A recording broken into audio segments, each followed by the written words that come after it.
Hello, this is movie review number 1101.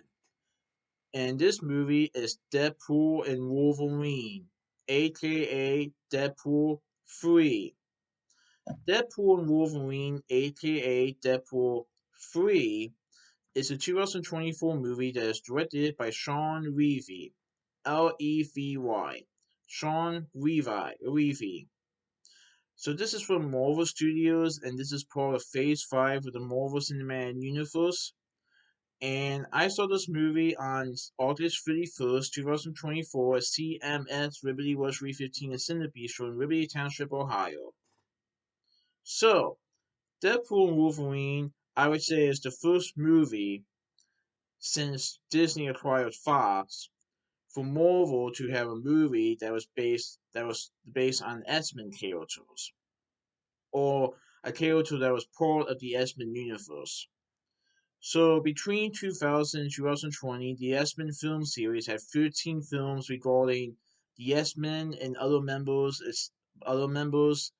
that may not be a part of the X-Men series, but are more like mutants. One of those characters was Deadpool, who was introduced in X-Men Origins Wolverine and then his solo film. I remember seeing Deadpool 1 in theaters in 2016 and then along with 2020, and then Deadpool 2 in 2018. And now we finally get Deadpool and Wolverine, aka Deadpool 3.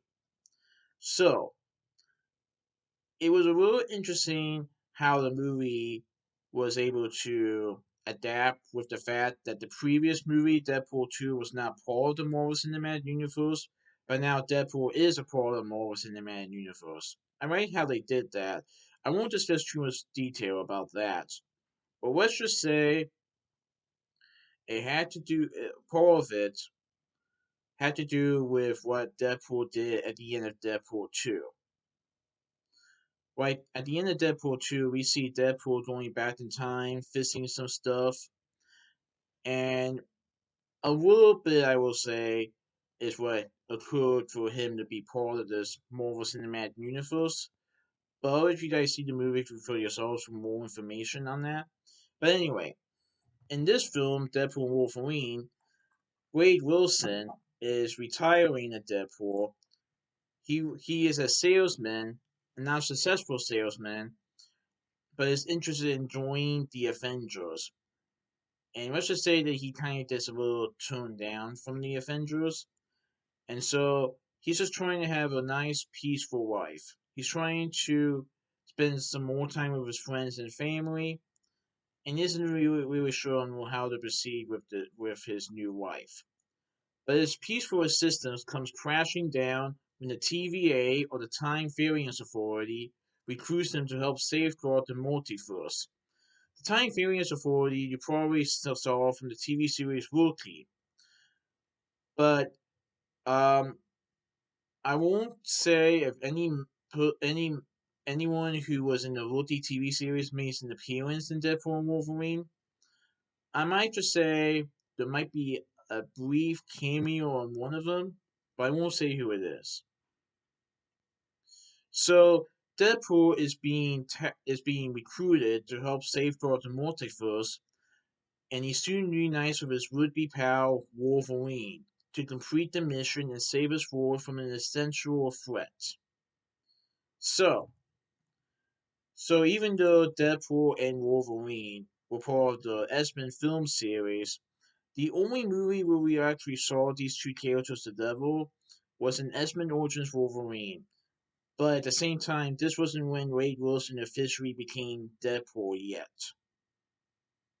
So now we see Deadpool and Wolverine teaming up. And Wolverine, for the first time in any films, we see Wolverine in the classic costume from the comics. The yellow costume that he wears in the comics finally makes an appearance in this film. Finally! It's about time. So, Wolverine is reluctant to help Deadpool, and let's just say, now I know that the film does sort of,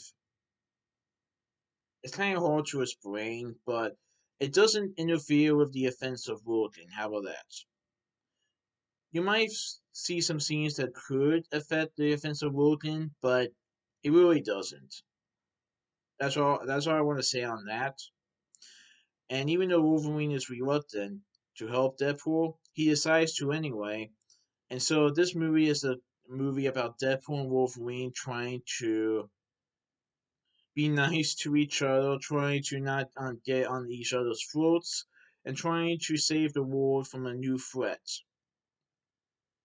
who happens to be the twin sister of Charles Xavier. And she may be more powerful than her twin brother. Uh oh. I thought it was a pretty good movie. Like, they really did good with this movie. I really enjoyed it. So, Ryan Reynolds reprises his role as Wade Wilson / Deadpool. Hugh Jackman reprises his role as Logan / Wolverine. Yeah, he still got it. Yeah. Emma Corrin portrays Cassandra Nova. She is, I would say, one of the main antagonists in the film. Who happens, and she is the twin sister of Charles Xavier. She has telekinetic and telepathic powers, and and I thought Charles Xavier was powerful. Yeah, Deadpool and Wolverine. It would definitely take both Deadpool and Wolverine to take her down. But let's just say that she may. I wouldn't say she might be like the main villain. She is an antagonist, but let's just say that she might. I don't want to discuss too much spoilers, so I'll just leave it at that. Melinda Backlund portrays Vanessa, who is Wade's well, who is Wade's former fiance. I guess you can say that after the events of Deadpool 2, let's just say that Vanessa and Deadpool are taking a little break.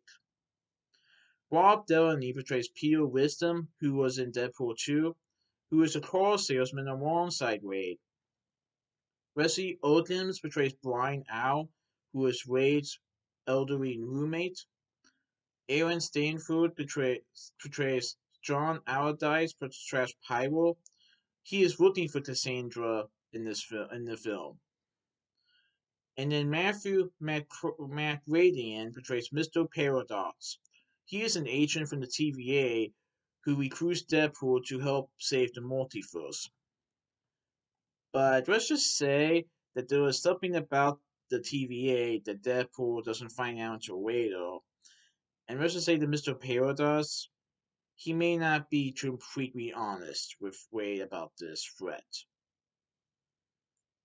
But yeah, I thought it was a pretty good movie. And it's nice to see how Deadpool and Wolverine interacted with the TVA in this film. And I really don't want to discuss spoilers. I really don't. But this movie is kind of like the jump from Deadpool and Wolverine being in the Fox X-Men film series to the Marvel Cinematic Universe from Disney. And I will say, no spoilers, but there are cameos of various Marvel characters that you may probably have recognized. If you're a major Marvel fan and have seen many of the films, not just the Fox films, but also the Marvel films, you might you might recognize some of these characters. And it was really neat to see them again. I won't say who appears, but it's pretty neat. It was pretty nice to see them.